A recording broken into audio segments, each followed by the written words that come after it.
Hey everybody, welcome to Skills on Sunday for August 30th, 2020.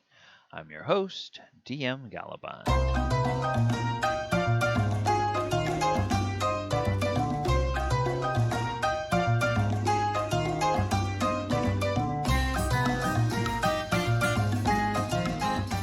All right, today on Skills on Sunday, we are going to look at an often misunderstood and an often misused skill called persuasion. And I think part of the reason it's misused is because D&D has been inconsistent on what persuasion and being persuasive means. It also has to do with mechanically the difference between what the game calls persuasion and what we colloquially think of as persuasion. All right, so let's go ahead and take a look at what persuasion means in D&D 5e. We're also going to contrast that with another skill and hopefully help you understand, both as a DM and as a player, the difference and the appropriate time to use each skill and the reason that you need to have both skills trained if you want to be an influencer of NPCs for all occasions. So, when you attempt to influence somebody or a group of people with tact, social graces, or good nature, you make a persuasion check. Now, you use persuasion when acting in good faith. So that means your motive is honest and genuine. To foster friendships, make cordial requests, or exhibit proper etiquette. Examples of persuading others include convincing a chamberlain to let your party see the king, negotiating peace between warring tribes, or inspiring a crowd of townsfolk. Now, those are all examples that you would use.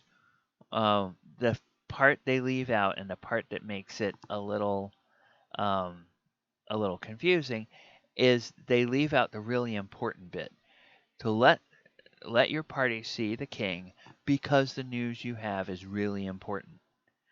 And when the news is really important, not let your party see the king, because we just want to say hi to him.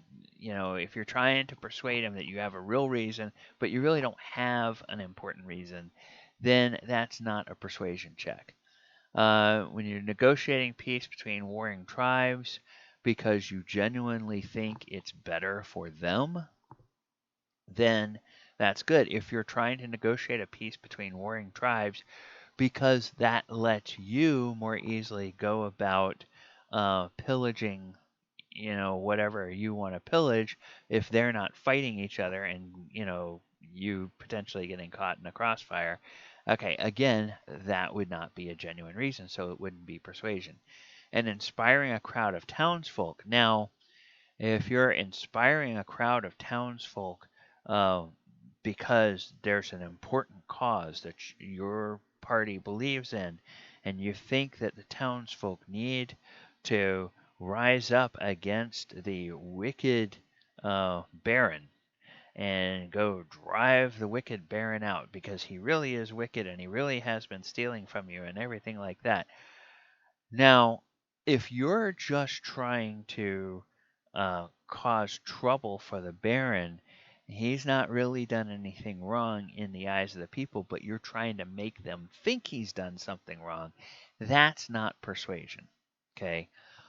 All of those things that we're talking about, the the difference between persuasion and deception is when you are what your motive is. If your motive is genuine and you are presenting yourself with your true intentions and true feelings, then you are trying to persuade somebody of something. If you are hiding your true intentions and you're pretending to have intentions or pretending to take a position that you don't really hold, that's deception. They both act on trying to persuade people either to do something or to believe something or to a call to action. The difference between deception and persuasion is in the motive of the PC. And you will need to, as a player, you'll need to stop and think, okay, what am I trying to do?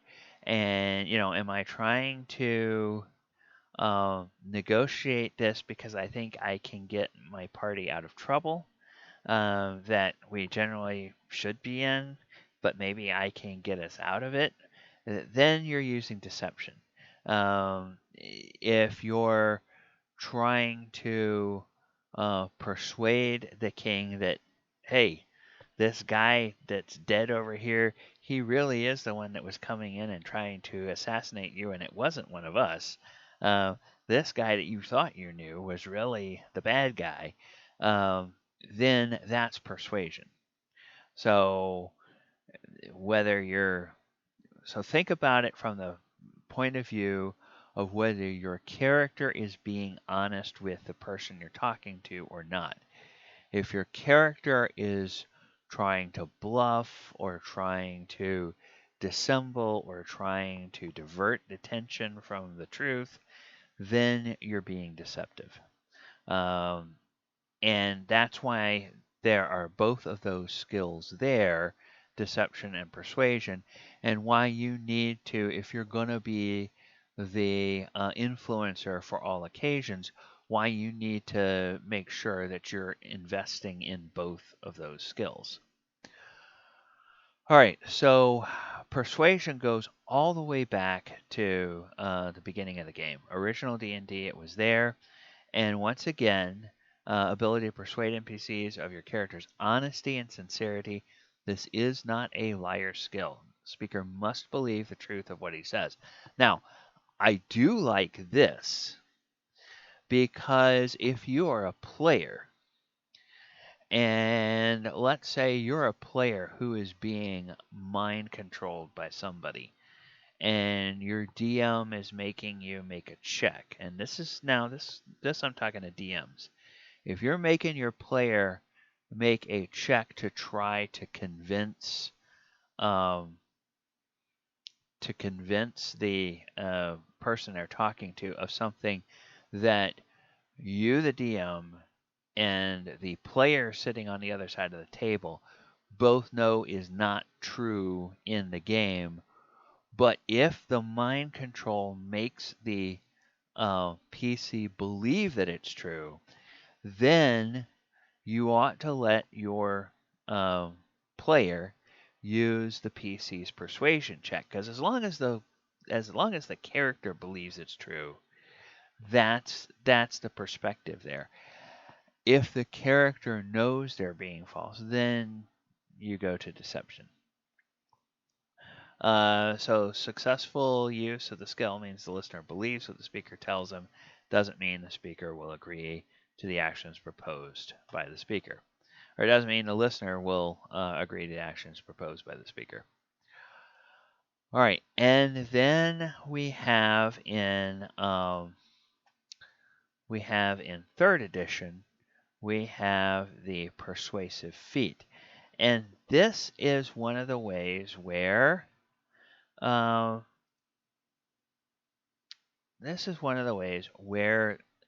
I think people get confused if they remember playing 3rd edition and they're coming into 5th edition and they're relatively new to it. The persuasive feat, it says you have a way with words and body language. Okay, so far so good. Benefit, you get a +2 on all your bluff checks and intimidate checks. Well, bluff means you're trying to deceive somebody. Bluffing them is trying to, persuade them of something that's not true. And intimidate is, really has kind of a negative connotation, sort of trying to force somebody to think something under threat of some consequences.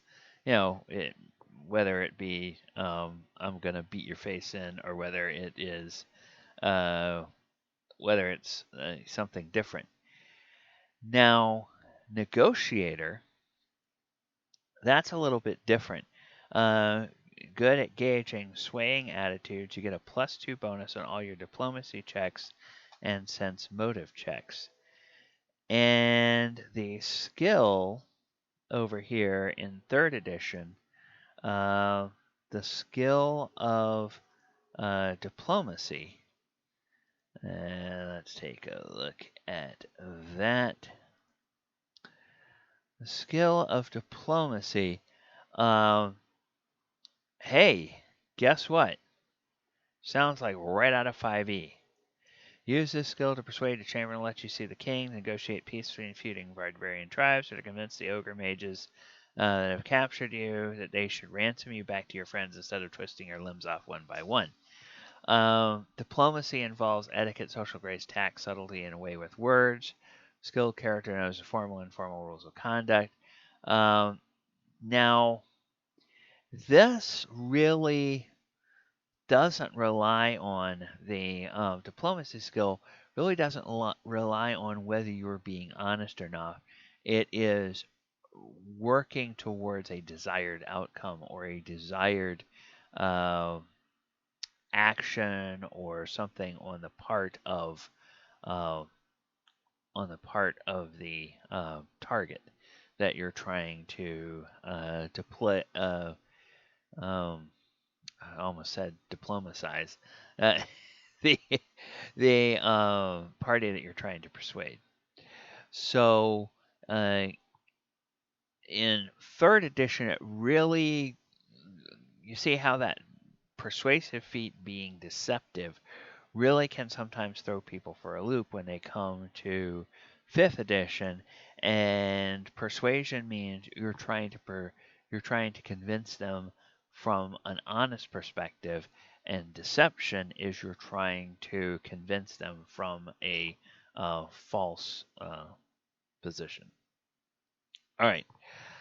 Well, that's all that we're going to say about persuasion for this week. If you like everything that we're doing here on this channel, please subscribe. Please like the videos. Please ring the post notification bell so you get notified every time new content drops on the channel. Also, look in the description, and you can find out all about how to follow me on my different social media platforms. And hey, in the comments, if there's a skill that you would like me to look back at the history of and examine the history of in through the different editions of D&D, let me know. Skills on Sunday, I look at usually feats and skills in the game. Sometimes that crosses over when there's an appropriate proficiency from 2nd edition, because there were things called proficiencies which kind of worked like skills in 2nd edition D&D. As you can see, the way this changes, it can sometimes make it a little confusing for long-time players when they keep flip-flopping on using a very similar term like persuasive and persuasion, and it means very different things. So this can sometimes help DMs to understand the history of things, because then when a player comes to your table and they swear up and down that they are using it correctly, and you look in a rule book and they're not using it, but they sincerely believe they're using it right, it's probably because they're thinking of how it worked in a different edition of the game. And maybe they just saw the skill and, oh, well, that's the way it worked before, so they must be doing the same thing. No, they're changing the fine print on you.